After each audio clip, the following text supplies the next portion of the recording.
Your dashboard is the first page you should see when you log into Social after your initial login. Here you'll be able to see your profile completion rate and be encouraged to fill this in. You have quick links to our training repository, our forums, our groups, and the main activity feed. Here we have an option to see things that you're currently interacting with, so any training or blog posts that you've read recently, you will see here. Any discussions you've become a part of will show here.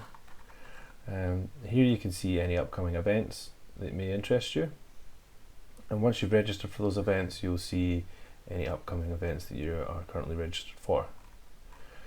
Down here we have a quick overview of what's happening across the community, so any recent forum posts, anything that's been posted to the activity feeds, and any active or new members that have shown up. Lastly, you have another option here to edit your newsletter subscriptions. Again, by default you're subscribed to our weekly digest and our bi-monthly newsletter.